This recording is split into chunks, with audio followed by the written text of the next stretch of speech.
Hello and welcome to this very special episode of the Active Quest podcast.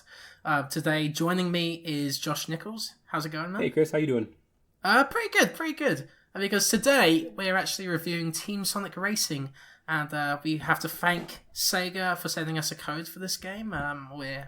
We've really enjoyed it, right? Just overall. Yeah, very very nice. Then provide a code, and it was cool getting to start checking it out right when it released instead of having to wait. So that was cool. So first thing I want to ask you, Josh, is what is your history with Sonic? So I actually was a Genesis kid. Not because I didn't like the Super Nintendo, but because I'm sure it was probably the same for you and most people. You got to pick one thing, for a system, and that's what my parents got me. So that's what I got. So it was mostly okay. I mean, it was kind of hard to see my friends playing like Mario World and stuff, but it was still cool. I mean, we had plenty of stuff to play in Genesis too. But those blast processing graphics. Oh yeah, yeah, you can't beat that. And Sega did what Nintendo don't. So Exactly. But so Sonic was one of my first games. Probably same. It was my first game I ever played. Oh, nice. I think I played Mario and Pac-Man and Excitebike like shortly before, but like Sonic was definitely among my first games. And I still have a lot of fond memories of Sonic 2. I don't remember playing a lot of Sonic 1. I know I had it. I think I just played Sonic 2 more. I think it's probably kind of one of the more popular out of the two games, so that's probably why I probably just liked it more. But so I played it a lot in the Genesis growing up. I had plushes, and I had all kinds of I was definitely a big fan of Sonic as a kid, and as an adult I still enjoy a lot of Sonic stuff too. But yeah, as a kid I was all in on Sonic. Mm-hmm. For me, my uncle brought along a Sega Mega Drive. That's what we call it in the UK. Oh, that's right. Yeah, it was different. Different name. Yeah, and he brought it around, and I played Sonic for the first time, and that was my first video game I ever played. Then I was more of a Nintendo kid, and then I was really excited because Sonic Heroes was the first PlayStation game from the series. Yeah, that was on Xbox, PS2, and GameCube, wasn't it? That was on all three of those platforms. So it was a pretty awesome moment, and I thought it was a fun game when I was playing it as a kid. I played it a lot, but yeah, like overall, Sonic's always been kind of like there, right? Like from was it Sonic? I played Sonic Forces recently. Kind of enjoyed that actually, despite like the criticism for it. Yeah, I heard some mixed stuff, but I did hear overall people seem to mostly enjoy it. Yeah, and I really liked Sonic Unleashed, except the werehog parts, and yeah. I liked what is it? I love Generations. Generations is one of my favorites. Sonic Generations. Yeah. That's Generations what I was going to say. Generations is one of my favorite. Like Sonic, it's so great. In my opinion, I think that's like up there with some of the best games. It's just. It was so exciting when that came out. I actually pre-ordered that, and it was so cool being able to, like, okay, I beat the level, now I'm gonna go through and do it in 2D or vice versa. And it was so exciting getting to do like Chemical Plant and Green Hill Zone in 3D. It just, I don't know. And I should add too, I'm not as keen on 3D Sonic as most people. Like it's okay, but like it was really really exciting getting to play these levels I knew like front to back in 2D in a different perspective. It was so cool. That was a really cool concept.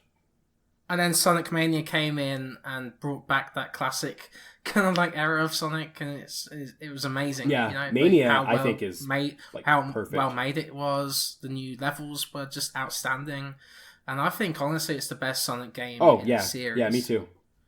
Yeah. So yeah, I'm a big Sonic guy. I think you're pretty into Sonic too, eh? Yeah, I would say so. I kind of fell off when he went 3D. I think it was for two reasons. Right. One, I went from having a Genesis to having a PlayStation.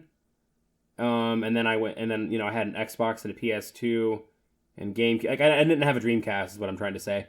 And then I tried playing some of the 3D Sonic games like a little bit later, but it wasn't right when they released, and it just felt weird to me. I'm sure they're good for what they are, but yeah, those are the ones I usually skip out on. I'm not saying they're bad. It's just it's not my preference. I just think Sonic works really, really, really, really well in 2D. Like Mania feels perfect, So yeah, but I'm definitely a big fan of oh my god, sorry, I got really excited. Spinball, Sonic Spinball is one of my favorites. That's such a cool concept though. Like they just made him the pinball, like yeah. So no, I love a lot of the Sonic games. Yeah. And just to defend 3D Sonic games, like for me, like I really love the rush of speed that those games give. Yeah. Like I don't, no other game really does that, and that's kind of Sonic's thing, So yeah, I think honestly, like those games are really good for that, especially Sonic Unleashed. That I didn't play Unleashed. Fantastic how fast I should check it out sometime though. Does it kind of feel and control well, kind of like Generations? Okay, because I think Generations played really well. I mean, I enjoyed the 3D levels in that. Yeah, I honestly would love a remaster of those games.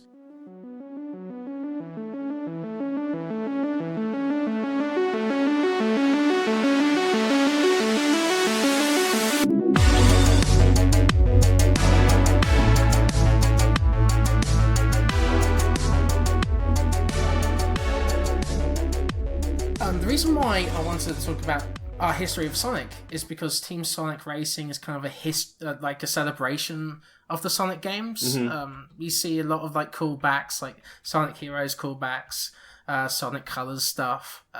So yeah, I think it was important just to get that out there and tell you our history of the series. So first thing I want to talk about is the gameplay of Team Sonic Racing, and it's very different to its previous entries in the Sonic Racing series. It's very team based, so you have a team of 3 you work with, and there's a bunch of like different mechanics that work quite well. Like you're giving items to your teammates. You're giving each other boosts, with the leader of your party, kind of like giving like it's like a wavelength behind them, and like if you follow that wavelength, you get a boost from the leader. So that was one of my favorite features because I don't. Oh yeah, I don't know for sure. I can't definitively say this, but I've never seen that in a racing game, so I thought that was really cool. I thought it was really unique. Yeah, it's well implemented. But there is something about the team-based gameplay that really bothers me, and that's like the team ultimates. I think they're really cheap. They come too often, I think, and the item switching. I've heard like when I was talking to someone playing online, the item switching can be abused because people keep switching items without using them to gain a boost from the ultimate. So it's kind of busted. But I haven't seen too many issues come from that, but I thought I might mention that. So yeah, like honestly, like the team ultimates aren't that interesting. You like going super speeds, you can hit anything in your way, but every single team ultimate is the same. It's not like Transformed where your ultimates changes your car's form or like you have a different ability. It's all the same, and that's very disappointing. However, I like it when they play the different songs with each character when you're doing an ultimate. So that is something, that adds to it. But I don't think it's incredibly well implemented, but at the same time, like I think that those team-based mechanics like sharing items and giving each other a boost, like the slip shot, I think it's called. I think that those are really fun. So what did you think of the team-based gameplay? I like that. I think it's a cool concept, and I'd like to see more of that in kart racing games. Yeah. Me too. It'd be really cool if like Mario maybe even like try that for Mario Kart 9. That'd be kind of a cool thing to see. Yeah. Mario Kart kind of take a whack at and see, how they. I'd prefer it to a battle mode. That might be controversial. Well, hey, I'm actually with you. I don't like the. I mean, okay. So I've tried battle mode in every Mario game that had it, a Mario Kart game that had it. For me, it's always like it's functional, but I don't think it's very fun. It's like I do it for a few minutes, then we just jump back into racing. So yeah, no, I would prefer that. Yeah. So one thing I wanted to ask: did you play the other racing and Transformed games? And I played. That was on 360 and PS3, right? Yeah. I played some. I didn't play a ton of it, but back in the day, but I played some of it. Yeah, I thought it was fun. I'm just wondering, like, do you miss that crossover format of all the Sega franchises? Like, we saw crazy stuff, like Shenmue. Wasn't Banjo-Kazooie? I know, all sorts of different Sega characters, like Super Monkey Ball, things like that. I think, was it Banjo-Kazooie in it too? I don't know why, but I feel like Banjo was in it. Yeah, I think that was on the Xbox exclusive version, and they had, like, wacky characters in there too, like Wreck-It Ralph. So I think they kind of lost control of the idea of the game. Mm-hmm. Yeah. And they had they had like a NASCAR driver. I was just gonna say that. Yeah, I remember looking at it being like, "What? That's random." I can't remember her name though. Yeah, I remember it being like in featuring. So I'm like, "Well, okay, that's fine." I don't know why. Okay, sure. Yeah, they kind of lost track there. Yeah, that was actually how I felt about it. I think it's a really awesome idea, but it got like, here's Wreck-It Ralph and a NASCAR driver and Banjo, and like my thing is, there's so many great Sega characters that you don't really need to do that. Mm-hmm. I mean, they could. And then PC, they had like Team Fortress and Total War. They even had like the Yogs cast in it. Huh? Who they have on PS? Who they have in the PS3 version? I don't think PS3 had anything. I'm gonna look it up because I'm just curious. I remember, like thinking it was cool, but thinking it just got kind of out of hand, and they didn't really need to because there's so many cool Sega characters. I mean, Sega's got such a robust library from back in the day. I mean, they could have had like Streets of Rage characters and Vector Man and all kinds of stuff. Totally. But Space Channel 5, or actually they did have stuff from Space Channel 5 on there. I think they did. Yeah. But what I want to say is that I think Team Sonic, it's well implemented with how they got that Sonic aesthetic down. Like they've have like one vision that's come to life in this game, and it works super well. Like the stages look beautiful. It's a great retelling of like Sonic's history. So I like that Sega kind of like focused on that, but at the same time, I think it lacks in variety in terms of stage design. Yeah, I would agree with that. Like it kind of like there's loops in every single stage almost, it feels like, and like it doesn't feel like it doesn't change the formula too much, but at the same time super pretty. So right, yeah. Yeah, like they're great reimaginings of previous titles. They even got like the Sonic Forces kind of reference in there too. Actually, the pyramid from Sonic Forces. But yeah, I mean, the game had a lot of good ideas. I mean, I like a lot of what this game did. It's just some ideas maybe weren't executed as well. But yeah, I mean, it definitely. I guess what I'm trying to say is I think I'm even more excited for Team Sonic Racing 2 if we get it than this game, because like this game introduced a lot of really good ideas. I just want to see them kind of double down on them and kind of tighten them up and polish them, and Yeah. Another thing I didn't really like about Team Sonic Racing, and it kind of suffers from the lack of the Sega crossovers, is that the Wisps, the weapons that you use in Team Sonic Racing, they're very boring. Yeah, no, very boring. You've seen it in other kart races before. Like it probably copies every single Mario weapon that you can think of. Like bullet bills are copied. The music notes are kind of like similar to what you see in Mario Kart, where like it obscures your view with ink. Yep. I'd say the one like unique power up it has is very annoying though. Like the one I'm talking about, right? The rock. Oh yeah. Power up. Yeah. Where like rocks are put in your way straight away, and it's so difficult to get out of the way from those. Like if they're right in front of you. And it's super frustrating. A good power-up is when you can have the skill to avoid it. And I feel like in this case, it just doesn't really work. Yeah. Because a lot of the weapons in Mario, you not all of them, but the majority of them, other than the squid and like the blue shell, you can avoid most of them if you are paying attention, if you move quick enough. Exactly. And even with the squid, like you can memorize a track, and like and if you memorize it, like you know how to get through it. But like that power up in particular is very frustrating, and like there's even like 2 different power ups that do the same thing, like speed you up. Right? Yeah. It's just it's a little dull. It would be cool if they had like a patch where they have new weapons and things just add to the overall game experience and make it more fun. Yeah. But the most important thing about Kart Racer is how it feels. And you see, like, with a lot of, like, copies of Mario Kart, they don't control very well. The tracks aren't designed very well to accommodate the kart racing. And the Sonic series of racing games have always been rock solid. Like, Sumo Digital knows what they're doing with these games now. Like, they've got it to a T. Yeah. And it just feels like, honestly, I think it feels better than Mario Kart. I'll say it. It feels like how each kart kind of like goes around, like drifts each corner, just feels so good. It's satisfying when you get that boost. I honestly think Team Sonic Racing is better than Mario Kart in terms of that. Yeah, I mean it does feel really good. It didn't feel. I don't completely agree in feeling better than Mario Kart personally, but like yeah, I mean it does feel really good though. I do agree. Yeah. Yeah. I don't know how much that's biased though, because like I love Mario Kart 8, but yeah.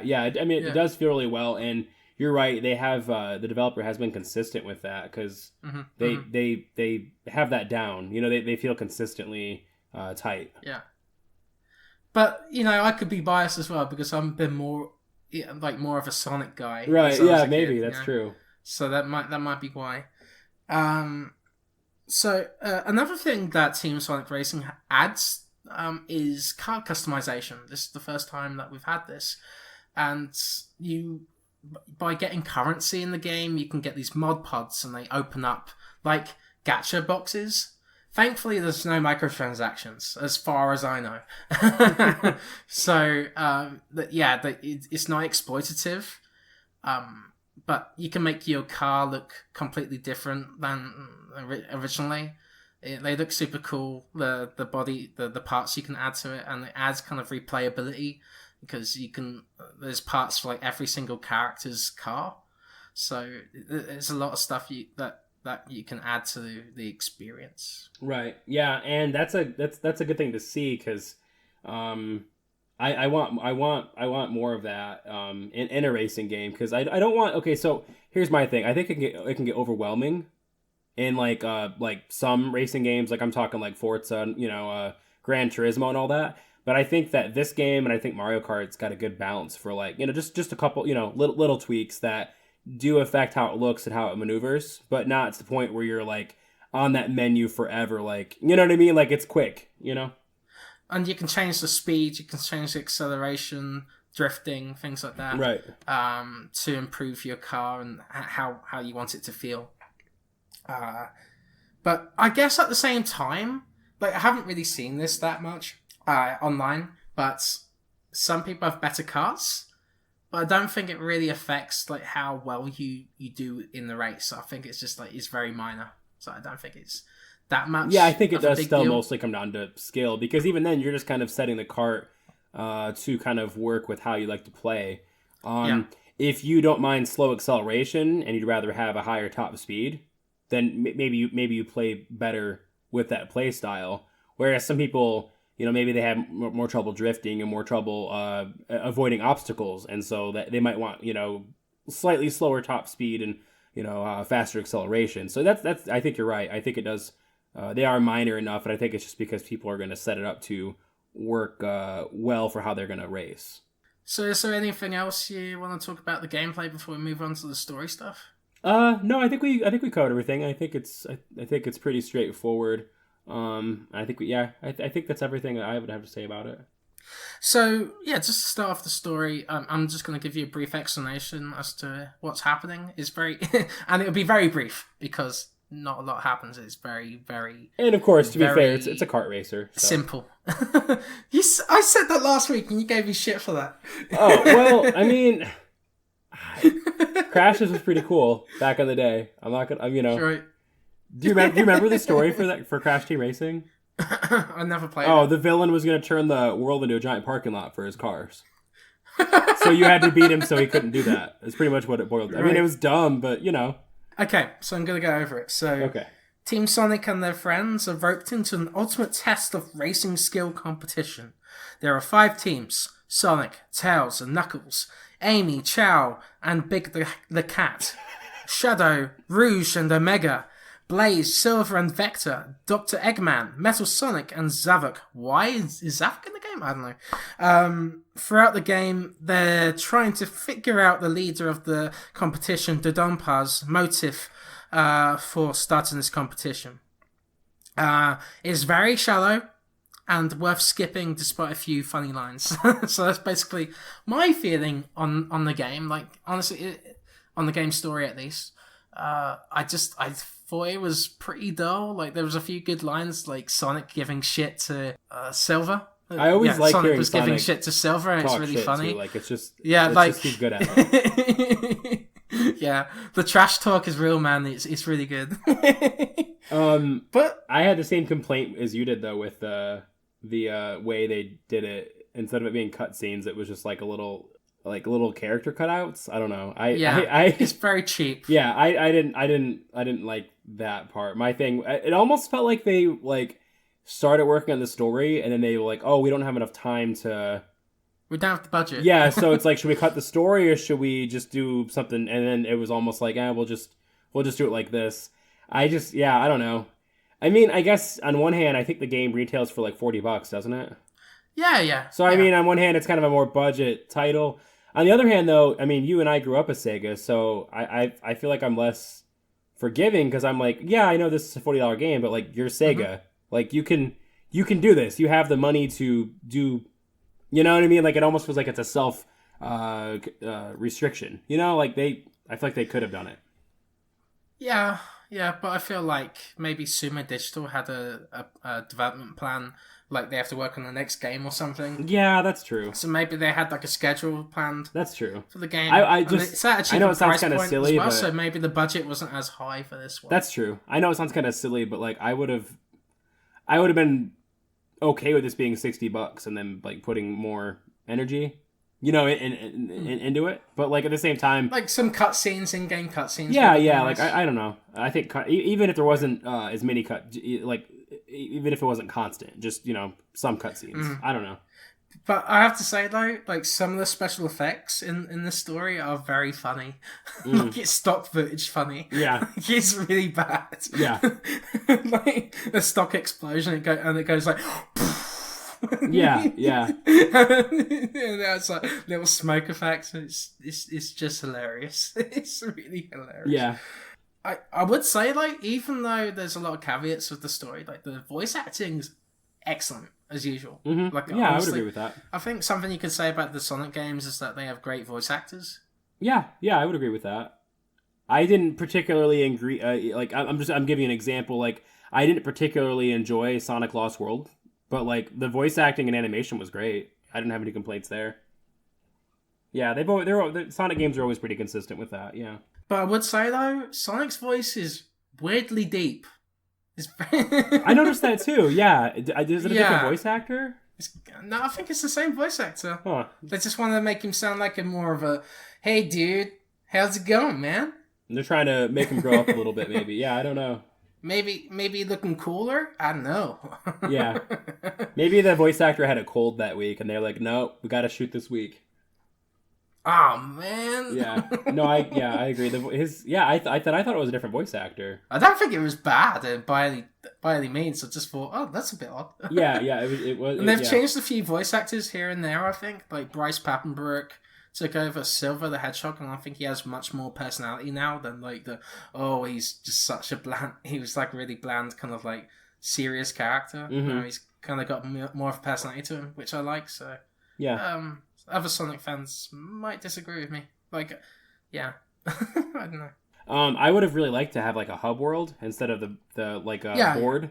But I mean, it's not a deal breaker. I think it would have been fun driving around a hub world instead of the board. But the board's fine. Something I will say about the adventure mode, the story mode, is that it's a bit repetitive. Mm-hmm. Like, you go on the same tracks over and over and over again, and they kind of, like, try to milk the use of the tracks by having, like, mirror races. Like, you go in the opposite way, so... Yeah, I would have preferred those as, like, modifiers and not it being part of the story. Yeah, I agree.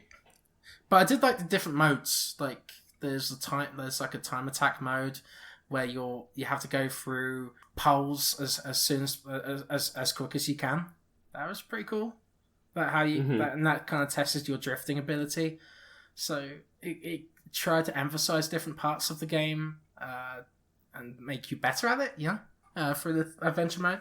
Yeah. But I agree, they could have like maybe trimmed it a little bit, made it shorter. It should have been shorter and tighter. Yeah, I agree.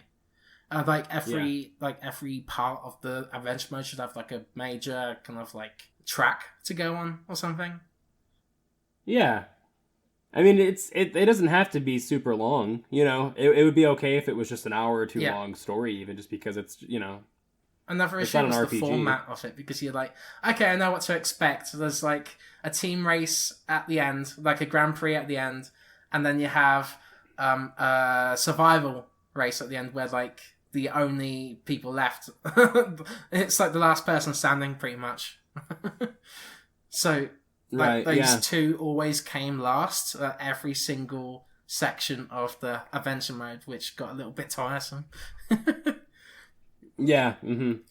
So let's move on to the graphics. And I honestly think this game looks amazing. Like it's beautiful, very bright, lively. Yeah, I like the set pieces and the stages. Like I remember like this ghost kind of like huge ghost kind of like character just popping up in front of you. And it was very interesting to watch and look around you as you're racing in the game. Yeah, I thought it looked really good. Yeah, I didn't have any complaints at all about the graphics. I think Sonic games usually always look really unless sharp. It's Sonic Boom. Always have good animation. Yeah. Yeah.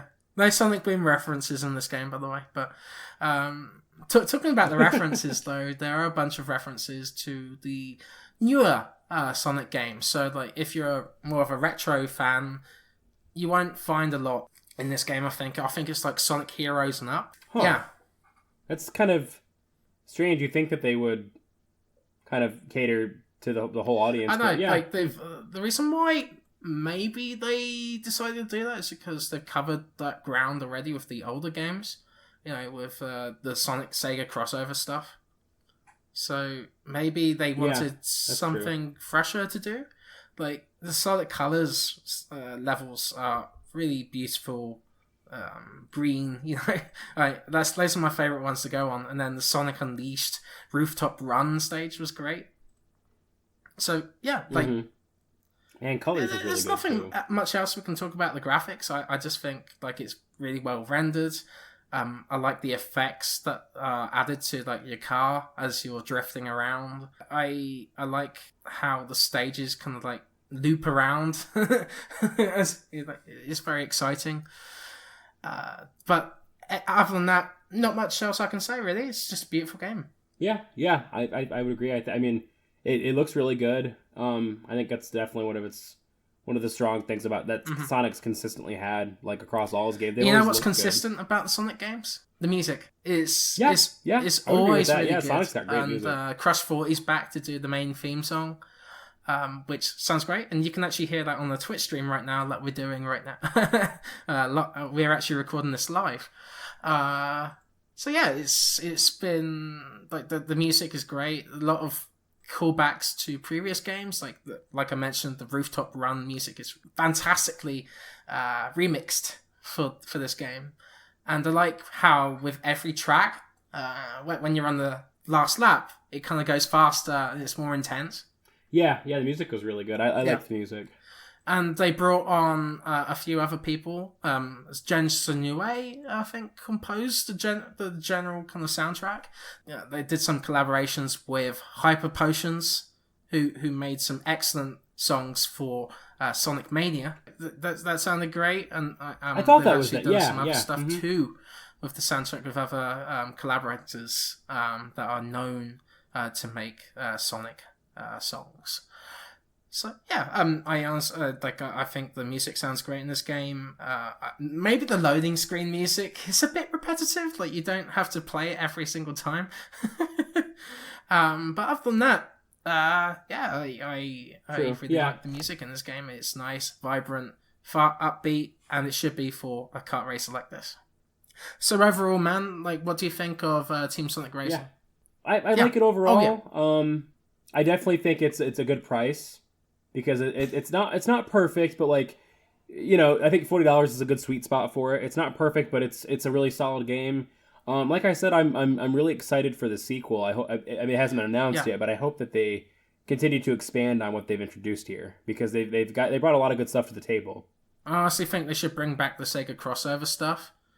Yeah, that would be really great. And yeah, it should be a celebration of Sega as well as Sonic, I think. Because a lot of Sega fans kind of feel, what's the word, ignored? You know? Yeah, because they mostly just focus on the main Sonic stuff. when you know, so Yakuza, there's so Sonic, many great Sega IPs that I want them to just resurrect. I mean, you know, you could even have a Valkyria Chronicles level, which would be really cool. Yeah. Right.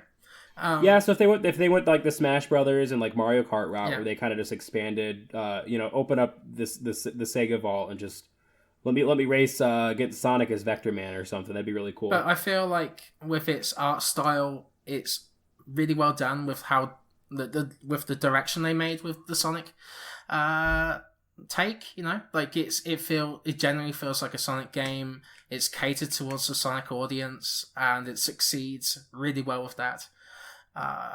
So yeah, I think this is it's a good game. There's a few issues like the Team Ultimate attacks. The powers just feel a bit generic. And the tracks kind of feel similar after a little while, even though their art style is absolutely beautiful. So overall, I'd probably give this about 7.5 out of 10. I know a lot of people have rated it around there, but that's what I'd say. It's like it's a really fun game. I'd definitely recommend it for like kids and your families, but also for like the dedicated Sonic fans. You know, I think it's a lot of fun. And another thing that I think is worth mentioning too is, I mean, obviously everyone knows that Mario Kart is an exclusive, but like, I mean, Team Sonic's on all three major platforms. Yeah. So if you're playing on PlayStation or Xbox and you want a solid like runner up to Mario Kart, I mean, I would say Team Sonic Racing is at least almost as good as Mario Kart. Even, you know, I think everyone could agree it's definitely either as good or, you know, close to as good. I honestly think it feels better. But yeah, and then this is something everybody can, you know, play no matter what you're playing on. So yeah, it's a good time to be alive for people that grew up in the 90s and want to experience their favorite characters and kart racers, because we got Mario Kart, we got Sonic, we got Crash. I mean, we're in the 90s, dude. We're back in the 90s again. Yeah, it's great. It's great. We need PlayStation to do a kart racer. Yeah, imagine, man. Creators of the car. Ape Escape and, you know, all the old PlayStation mascots showing up. That'd be a lot of fun. They really should do that. Yeah, that'd be really cool. We kind of had that with Mod Nation races, but yeah. Probably yeah, that's true. Yeah, they should do it again. Really they should also make another... I know we're getting a little off topic, but they should do another Battle Royale. PlayStation All-Stars Battle Royale, please. too. You know, because, like... Oh, my God. It was a cool thing. Like, you don't have to be ashamed that you're doing a Smash Brothers style game, because that's a genre. But at the same time, like, Nintendo kind of stole that. They have Cloud, they have Snake, they have... you know? Yeah, that's true. Everyone wants to run over to the already really big, successful... Yeah. But to get it back to Team Sonic Racing, I would say, like, if you want to play this online, maybe be hesitant, because it doesn't seem that active. So be careful about that. Oh, that's a bummer. Yeah. And like sometimes it drops quite a bit. It's noticeable. So like you're in the lobby and then it just cuts out. That's what I. That's what someone told me. Too, yeah. So yeah, that's what someone told me. If it's already kind of dormant, then yeah, it's not going to get better probably. Yeah. That's too bad. Yeah, because it's fun. It's fun playing kart races online. Yeah, it's super fun. It's nice because you don't even have to really worry about voice chat or feeling pressured to talk to anybody. You could just kick back and play. But there's local multiplayer in this too. So even though that's true, even if it's not active online, you can still play it with your friends. And maybe you can play it on PS4 through SharePlay. So maybe that's the way around. There you go. Yeah. So yeah, that was our review of Team Sonic Racing. Thank you for listening. Is there anything you want to plug, Josh? We're about to have a ton of E3 coverage. So don't forget to keep your eye on our feed. We'll tweet it out, of course. But Chris and Joseph's going to be at E3 for PlayStation Lifestyle, so he unfortunately won't be with us. But, I mean, hey, he'll be there. But Chris and I are going to be doing individual episodes for every conference other than EA, and not because we don't like EA's got a lot of cool stuff. Maybe not every conference, but major ones. Yeah, the major ones.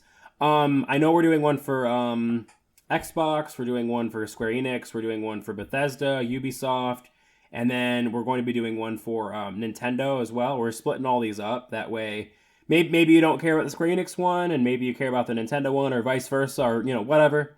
We thought it'd be best to kind of have them separated. Yeah. And Chris and I are going to be watching these together, and then we're going to record, immediately afterwards, so...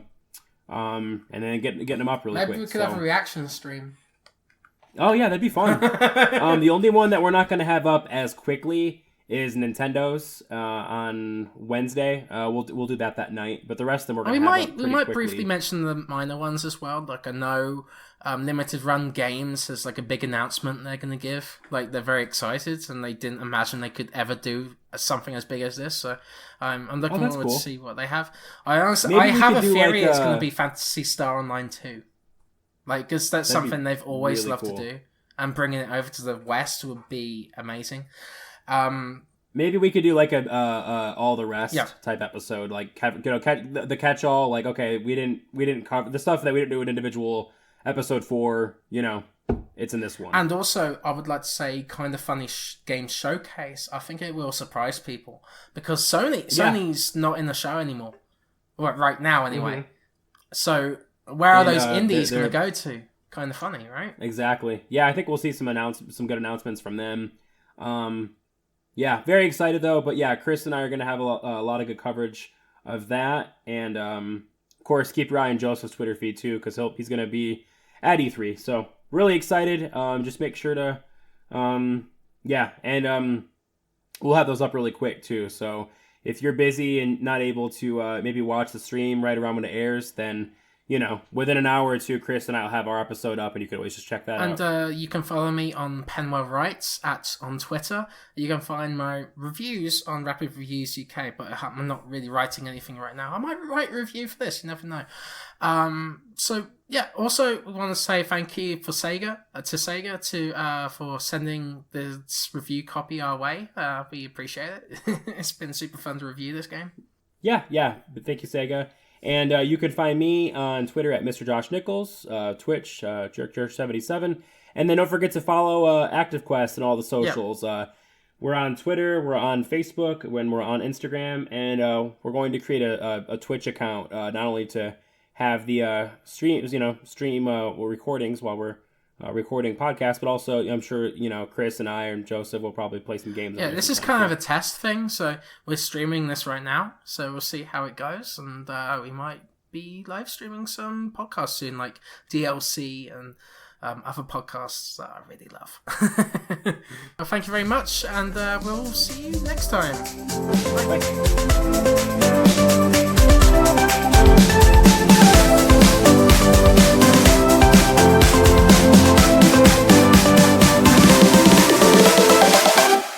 Thank you everybody for listening to ActiveQuest.